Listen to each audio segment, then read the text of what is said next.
Bonjour tout le monde, on est finalement live actuellement avec un gros panel. Merci beaucoup de vous joindre à nous pour cette émission du CanFC, votre émission hebdomadaire préférée, j'espère.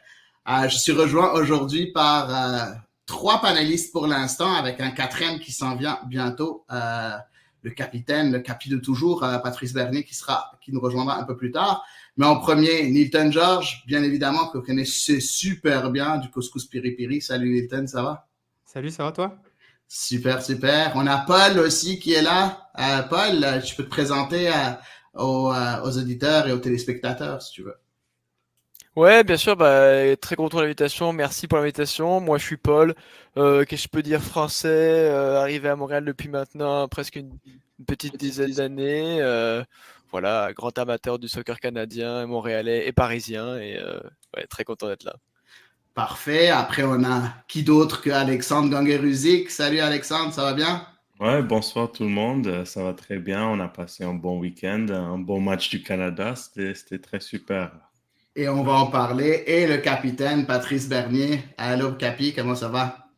Allô tout le monde, ça va bien? Merci de m'avoir, toujours un plaisir d'être là. Et une bonne soirée, on est 6. Voilà, on est 5 actuellement, 5 panélistes. Et puis, bien évidemment, a great surprise, a big guest with us, with Dominic Iankov. Dominic, thank you very much for being here with us. So we're going to start with you right away, directly. But first, before we do that, we're going to go for the jingle, and then we'll be right back with you with all the questions that we prepared for you. Looking for the jingle. Let's do this. Les pionniers du podcast soccer. C'est la référence soccer à Montréal. Tout simplement les meilleurs. C'est le Cannes Football Club. La poutine du soccer. We're back live, so let's start with Dominic Iankov, offensive midfielder of the CF Montreal. Is it your first time, doing a show like this, or not really? I've been on another show, but in Bulgaria, obviously. Okay. Yeah. So in English, it's my first time. Good. So tell us about you, about Montreal. How do you like it so far? The team, the city? I'm enjoying every single bit. Obviously, the team is good. I've met all the players. I've adapted pretty quick, I think. I've made some friends. And there's been a couple players showing me around the city. Obviously, Montreal is an amazing city. I heard that the summertime is even better, but even in the winter, I've already fallen in love. So yeah, I'm enjoying every single moment. Perfect. So guys, I'll let you start with the questions. Who wants to go first? I'll ask. Dominic, so originally you're from Toronto. So when did you leave Toronto, or when did your family, I guess, did you move yourself, or did your family move to Bulgaria to pursue soccer, or just for reasons to just move and a new life? So I was born and raised in Toronto to Bulgarian parents, and I lived there up until the age of 13. And then I moved to England, to Sunderland's academy. Okay. I don't know if you guys know that. Yeah. So I went to Sunderland's academy. Obviously, I enjoyed my time there. I think it was a big step for my development. Obviously, they were in the Premier League at that time, so I was playing against Premier League academies, like some of the best players that are playing in the Premier League right now. And from there, I moved to Ludogorets when I was 16. So I was 3 years in England. So I guess you're a big fan for the Netflix documentary Until I Die of Sunderland? Yeah, I've watched a couple of episodes, but not the full TV show. Not the full.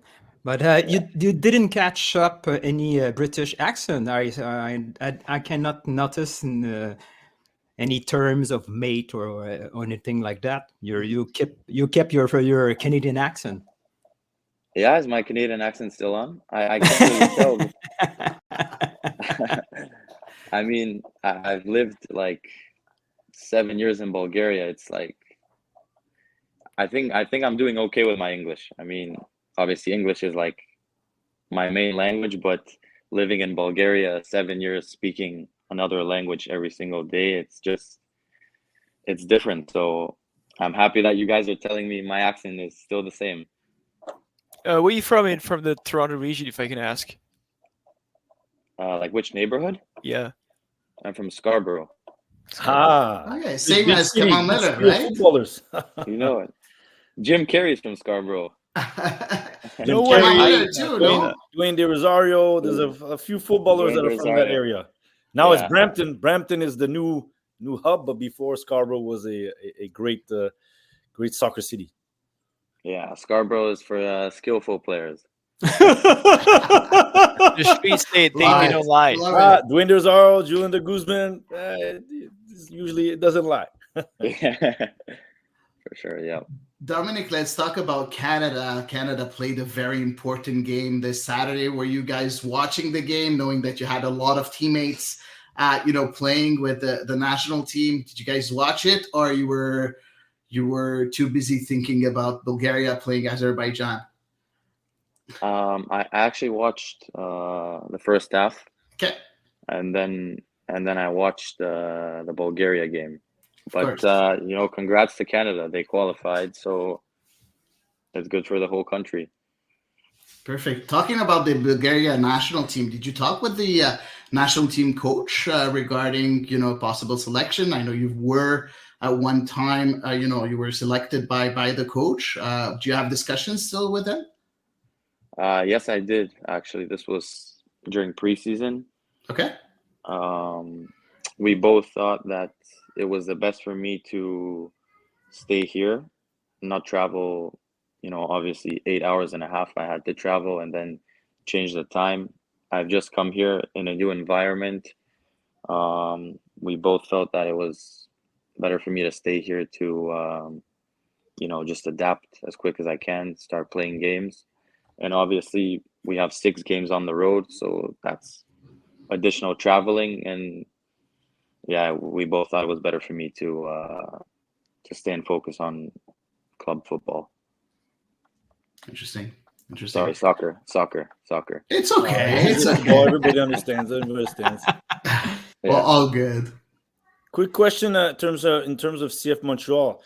Usually, in training, I've seen you connect with Martinez in games quite often, but sometimes in trainings, is there a player in training you tend to feel that you have a connection with, that you seem to know where his movements more than others? There's always teammates you feel that when you're in the same small-sided games, your team tends to win because you guys connect well. Or is there a player or just a player you're fond of in terms of what he's able to do in training?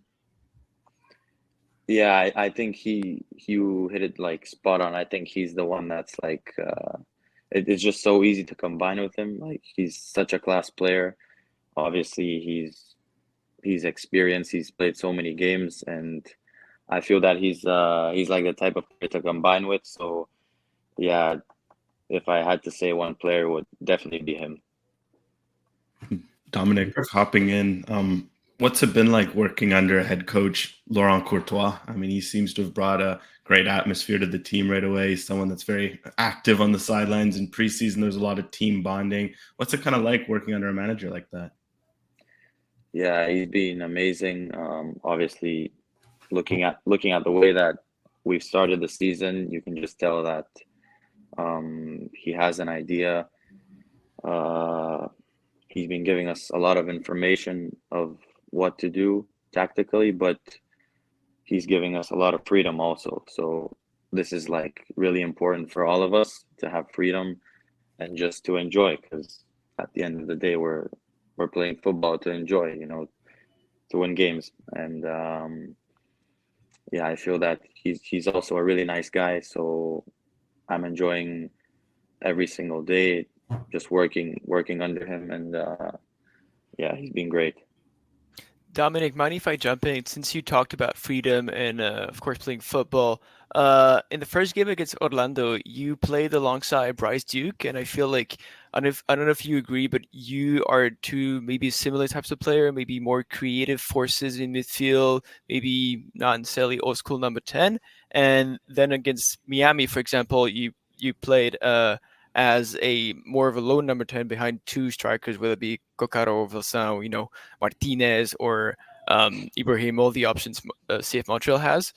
For you, where do you feel most comfortable? Do you feel like you could have an association with Duke in as sort of a pair of two creative fulcrum midfielders behind the lone striker? Do you prefer having two set of forwards like Coccaro and Vilsan in front of you? What do you feel like? I mean, Bryce is a great player also. Just that in that Miami game, we changed the formation, so I had to kind of stay next to Busquets and play number 10 role. But obviously, I don't make the decisions. The coach makes the decisions. But for me, my ideal position is that number 10, just like playing behind the striker. Interesting. We do have a couple of questions from listeners. So the first one is from Sam asking, did you get any call from the Canadian national team before selecting Bulgaria? Did you have the choice between the two nations? Is this Sam Piet? Who's asking? No, it's Sam Faisal. It's one of the it's one of our listeners, as you can see. Oh, okay. Yeah, because he's asked me a couple of times too. But yeah, I spoke with Mauro Biello. He was the assistant coach, I think, a couple of years ago. Am I right? Yep. Yes. Yeah. But at that time, obviously Canada, they didn't have a camp.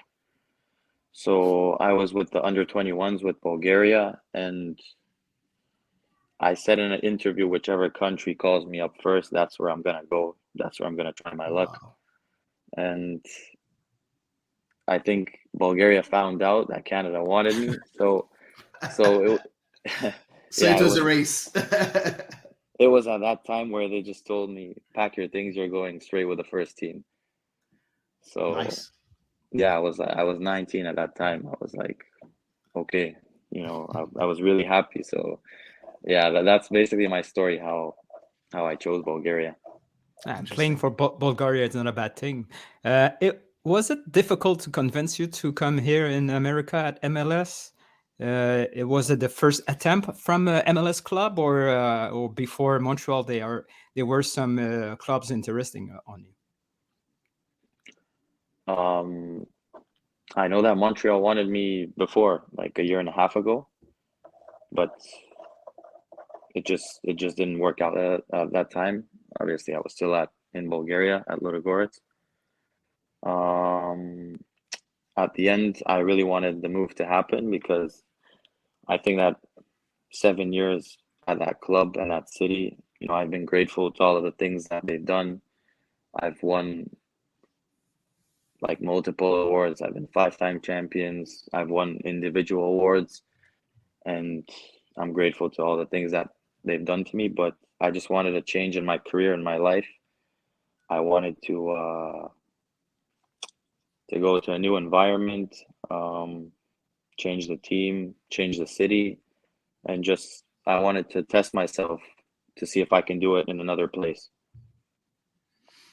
Another question, I think is a good transition from one of our listeners, from Michael, and he asks, Olivier Renard, did you know Olivier Renard from beforehand, or when did you meet with Olivier Renard so that when did the first talks, happen? You said a year and a half ago. Is it Olivier Renard himself that contacted you, or he knew you already before? Actually, I was doing the negotiating with Vasily. Okay. I met Olivier when I came here, but no, from before, I think that Ludogorets told me at that time that Montreal had interest in me, but nothing else. And so far, What's the biggest difference between MLS and Bulgarian league as of right now? That's a question from Maxime Deg. I feel that here the games are more open, but there is also a lot more running here in the MLS. Whereas in Bulgaria, especially where I played, obviously we were the champions, and every team against us just wanted to park the bus and just play nasty football. Like they wouldn't try and attack like the teams here. So there wasn't that much space back in Bulgaria. I would say those are the things that pop out in my head. Dominic, oh, sorry. Go ahead, Alexandre. No. Oh, sorry. Yeah, Dominic, just kind of following up on Bulgaria. Kind of curious, what was the biggest adjustment for a 16-year-old heading into, a country like that? Obviously, you've got ties to it, so it's something you're familiar, but, making a move like that, what were some of those big adjustments, and what were some of the things you ended up learning that you really took over those 7 years that you feel helped you a lot as a professional? Yeah, obviously, that was the first time I moved away from my family. So the players there, basically the youth players from the academy, they all sleep at one hotel. And they take you to training every day. You have food there. So they really treat you like a professional. I think I'm a person that adapts pretty quick in new environments. And obviously I have Bulgarian roots. So yeah, I've made so many friends there. So many teammates, close friends. Obviously Bulgaria is, I don't know if you know much about the country, but it's an unbelievable country. There's so many things to do there, nice beaches, nice mountains, so many good cities to visit. And, obviously all of the memories that I've created on the field with Ludogorets, just playing so many games in the league, obviously beating amazing European teams in Europa League, Champions League qualification. So it was a really, really big experience for me, just altogether those 7 years. Dominic, one could see you still at the early stage of your career at 23 years old, but I was curious to know who is, in your opinion, the best player you've ever played or trained with in your career so far? Saint-Pierre? Yeah, he could be up there. I've played, obviously, when I was brought up to the first team at Ludogorets. This was when the team was really unbelievable. There was a couple Brazilian players there, and the one that stands out for me, he plays in the Saudi Arabian league now, but he was at Ludogorets after in Bundesliga. It was Virgil Misijan. He's from Holland, a winger. I've learned so many things from him, and he was just an insane player. Last question for me is how the state of Bulgarian national team, because there's a heavy past, the 90s, Risto Stoichkov, Leshkov. So how is it perceived now in Bulgaria? As it's been quite a while that the Bulgarian national team hasn't been at the same stage. Do you guys have that pressure? Is Stoichkov or all those guys around to kind of carry the load of the past, or how is it perceived the national team in Bulgaria and its strengths?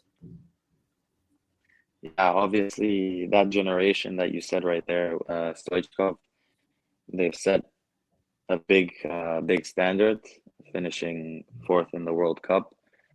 They were unbelievable players. So yeah, the level has dropped a lot since then, but